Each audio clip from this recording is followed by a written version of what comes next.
ஒன்றும் அதில் அவருக்கு பலிக்கவில்லை. ஆனால் அந்த மந்திரங்கள் எல்லாம் அந்த செய்தவர்களை திருப்பி தாக்க தொடங்கியது. சகரியா 2வது அதிகாரம் 8வது வசனம் சொல்லுகிறது, உங்களை தொடுகிறவன் அவருடைய கண்மணியை தொடுகிறான். அன்பானவர்களே, நம்முடைய தேவன் அவர் யூதாவின் ராஜசிங்கமாக இருக்கிறார். அவர் சேனைகளின் கர்த்தர். உனக்கு விரோதமாய் உருவாக்கப்படும் எந்த ஆயுதமும் வாய்க்காதே போகும் என்று சொல்லியிருக்கிறார். நமக்கு விரோதமாய் உருவாக்கப்படும் ஆயுதங்களை அவர் முறித்து போடவும் அவர் வல்லமையுள்ள ஒரு தேவனாக இருக்கிறார். யோபு 9வது அதிகாரம் 4வது வசனம் சொல்லுகிறது, அவர் இருதயத்தில் ஞானமுள்ளவர், பலத்தில் பராக்கிரமுள்ளவர், அவருக்கு விரோதமாக தன்னை கடினப்படுத்தி வாழ்ந்தவன் யார்? பாருங்க, கர்த்தர் ஒரு கண்மலை, அவர் மேல் மோதுகிறவன் நொறுங்கி போவானே தவிர கண்மலையாகி அவருக்கு எந்த பாதிப்பும் இல்லை. அன்பானவர்களே, நமக்கு விரோதமாக துன்மார்க்கமான மனுஷர் எழும்பும்போது அதை எண்ணி நாம் சோர்ந்து போகாதபடிக்கு நாம் பராக்கிரமசாலியாகிய கர்த்தரை நாம் எப்பொழுதுமே சார்ந்து கொள்ள வேண்டாம்.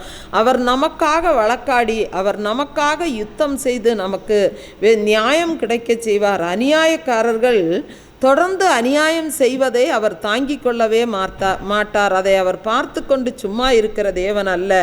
ஏசாயா 42வது அதிகாரம் 13வது வசனம் சொல்லுகிறது, கர்த்தர் பராக்கிரமசாலியை போல் புறப்பட்டு யுத்த வீரனை போல் வைராக்கியம் உண்டு முழங்கி கர்ச்சித்து தம்முடைய சத்துருக்களை மேற்கொள்வார். அன்பானவர்களே, கர்த்தர் நம்முடைய பராக்கிரமசாலியாக இருக்கும்போது நமக்கு விரோதமாய் எழும்புகிற சத்துருக்களை கண்டு நாம் ஏன் பயப்பட வேண்டும்? சங்கீதம் 138வது அதிகாரம் 8வது வசனம் சொல்லுகிறது, கர்த்தர் எனக்காக யாவையும் செய்து முடிப்பார். கர்த்தாவே, உமது கிருபை என்றும் உள்ளது, உமது கரத்தின் கிரியைகளை நெகிழ விடாதிருப்பீராக. அன்பானவர்களே, ஒரு தகப்பன் அவர் வசித்த தேசத்தில் வந்த பொருளாதார நெருக்கடியினால் அவர் வேலையை இழந்து போனார்.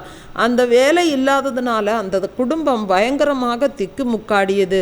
அன்பானவர்களே, அந்த குடும்பத்தில் உள்ள பிள்ளைகள் தகப்பனிடத்தில், அப்பா ஏன் இப்படி நீண்ட நாட்களாக நமக்கு படாத கஷ்டமாக இருக்கிறது என்று சொல்லி கேட்டுக்கொண்டார்கள். அப்பொழுது அந்த தகப்பன் அவருடைய வாழ்க்கையின் பூர்வ நாட்களை குறித்தும் ஆண்டவராகி இயேசு அவருடைய வாழ்க்கையில் செய்த அற்புதங்களை குறித்தும் அந்த தகப்பன் தன்னுடைய பிள்ளைகளுக்கு விவரித்து சொன்னார். நான் கூப்பிட்ட நாளில் எனக்கு மறு உத்தரவு அருளி செய்து என் ஆத்துமாவில் பலன் தந்து என்னை தைரியப்படுத்தின தேவன் என்னோடு கூடவே இருக்கிறார். ஆகவே கடினமான நாட்களிலும் நாம் தேவனோடு கூட தங்கி இருந்து அவரில் நிலைத்திருக்க வேண்டும் என்று ஆண்டவர் நமக்கு கற்றுக் கொடுக்கிறார்.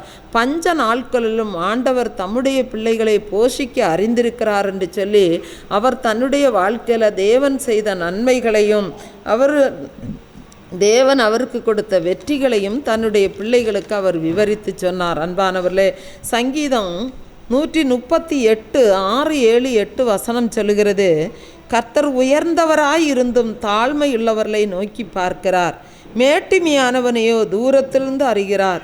நான் துன்பத்தின் நடுவில் நடந்தாலும் நீர் என்னை உயிர்ப்பிப்பீர். என் சத்துருக்களின் கோபத்துக்கு விரோதமாக உமது கையை நீட்டுவீர்.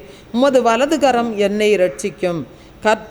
கர்த்தர் எனக்காக யாவையும் செய்து முடிப்பார். கர்த்தாவே, உமது கிருபை என்றும் உள்ளது, உமது கரத்தின் கிரியைகளை நெகிழ விடாதிருப்பீராக. அன்பானவர்களே, இந்த விசுவாச வார்த்தைகள் நம்முடைய நாவிலும் ஒலிக்கட்டும். ஆகவே நாம் சூழ்நிலைகளை கண்டு நாம் மனம் துவண்டு போகாமல் பொறுமையோடு நாம் கர்த்தருடைய வேலைக்காக அவருடைய நேரத்துக்காக நாம் ஒவ்வொரு நிமிஷமும் காத்திருக்கிறவர்களாக காணப்பட வேண்டும். சங்கீதம் 118:5 சொல்லுகிறது, நெருக்கத்திலிருந்து கர்த்தரை நோக்கி கூப்பிட்டேன், கர்த்தர் என்னை கேட்டருளி விசாலத்தில் வைத்தார் என்று சொல்லும் நாள் நமக்கு சமீபமாய் இருக்கிறது. அன்பானவர்களே, வழியே இல்லாத இடத்திலும் தேவன் வழியை உண்டு பண்ணுகிற தேவனாக இருக்கிறார். பாருங்க, செங்கடலுக்குள்ளும் ஒரு வழி மறைந்திருந்தது. அது மோசேயுடைய கண்களுக்கு கூட அது மறைவாக காணப்பட்டது. இஸ்ரவேல் ஜனங்கள் செங்கடல் பக்கம் வந்ததும் பார்வோன் படைகள் அவரை பயங்கரமாக துரத்தி கொண்டு வந்தார்கள். அவர்களுக்கு ஒரு நிர்பந்தமான ஒரு சூழ்நிலை.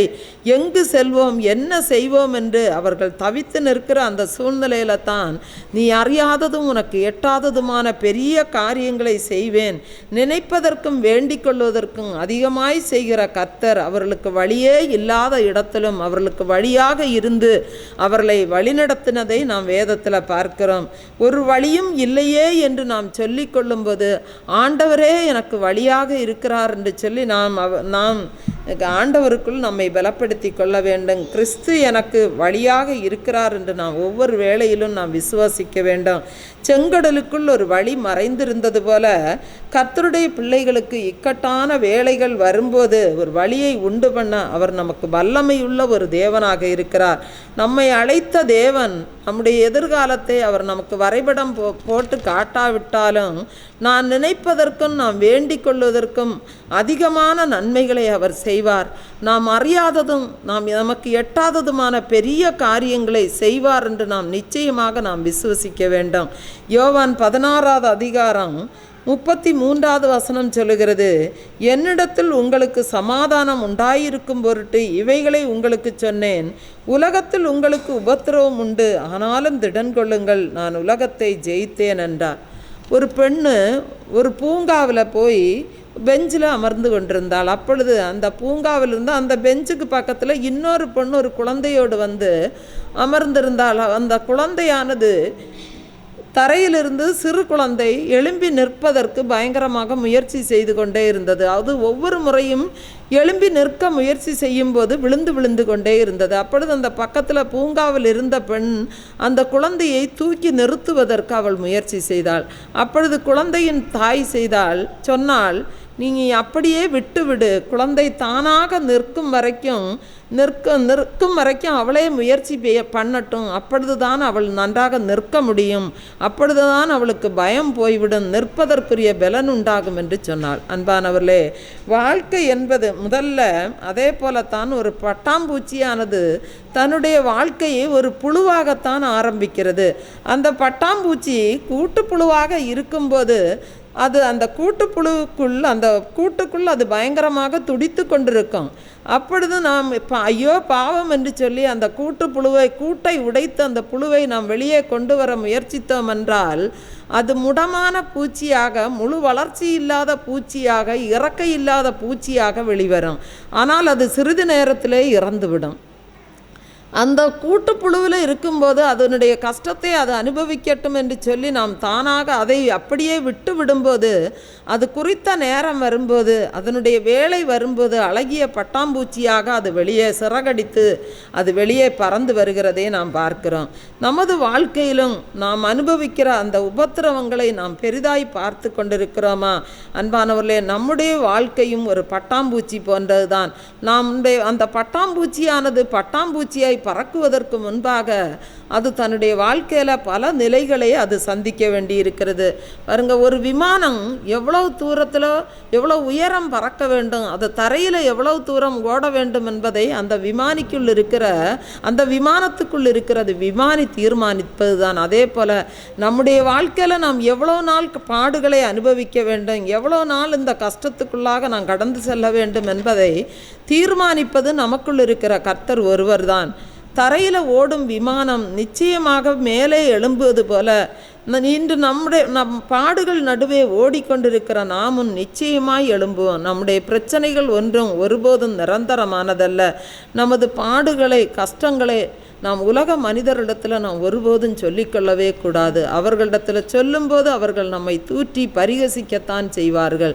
ஆனால் நாம் அந்த கஷ்டங்களை தேவாதி தேவனிடத்தில் சொல்லும்போது நிச்சயமாக அதிலிருந்து ஆண்டவர் நிரந்தரமான ஒரு விடுதலையை கொடுப்பார்.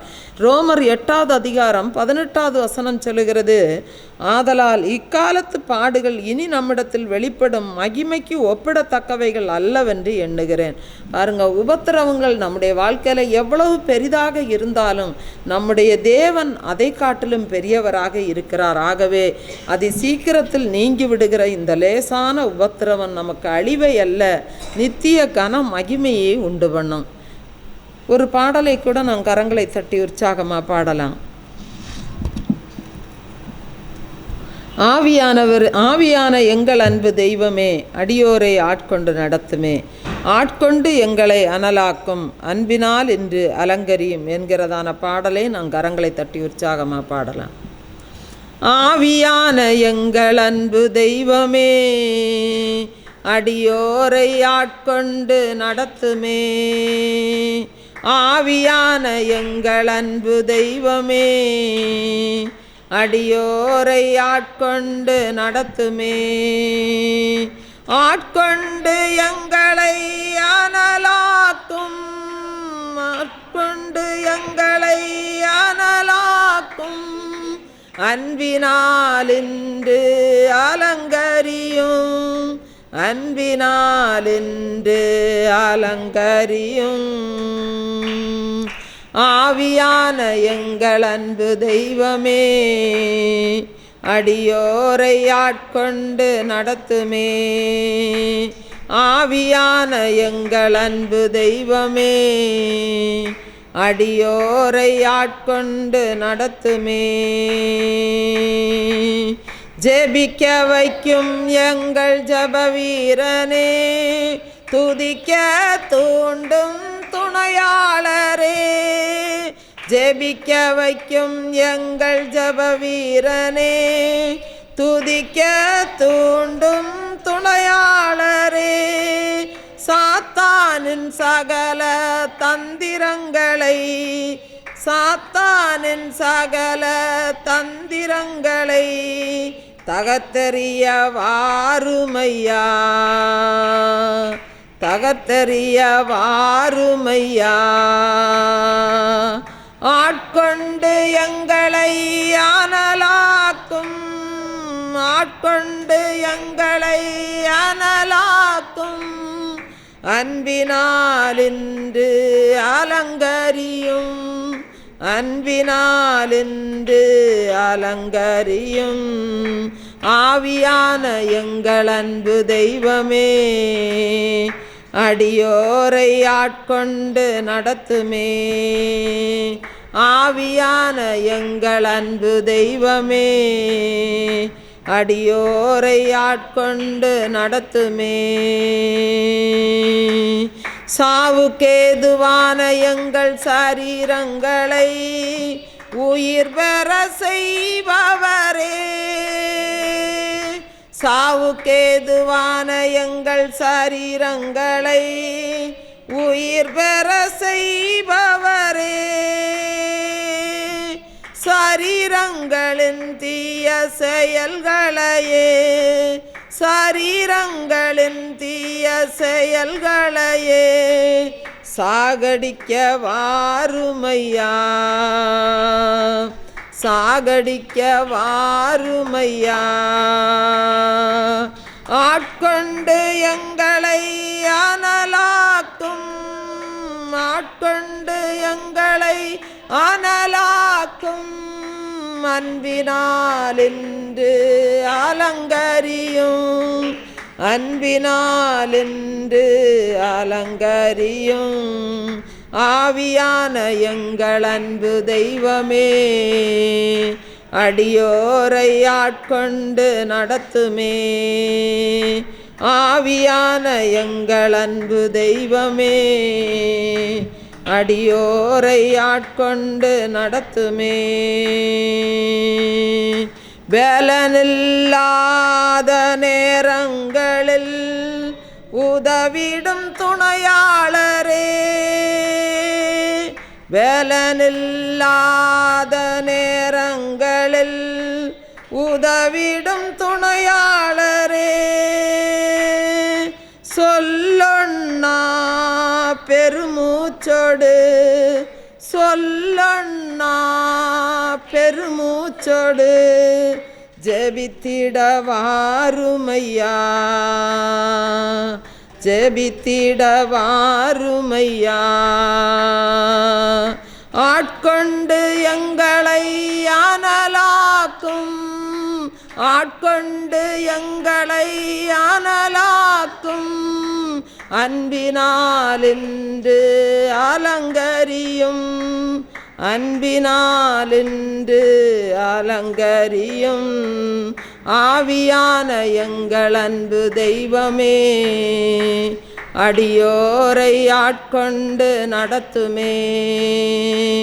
ஆவியான எங்கள் அன்பு தெய்வமே, அடியோரை ஆட்கொண்டு நடத்துமே.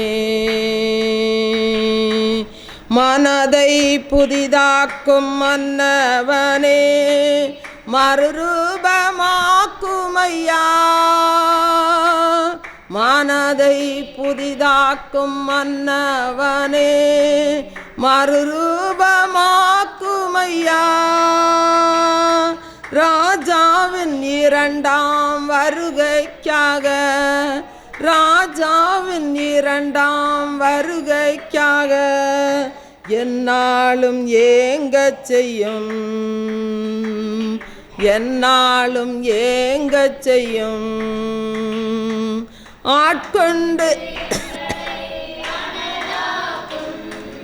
ஆட்கொண்டு எங்களை அனலாக்கும் அன்பினால் இன்று அலங்கரியும், அன்பினால் இன்று அலங்கரியும்.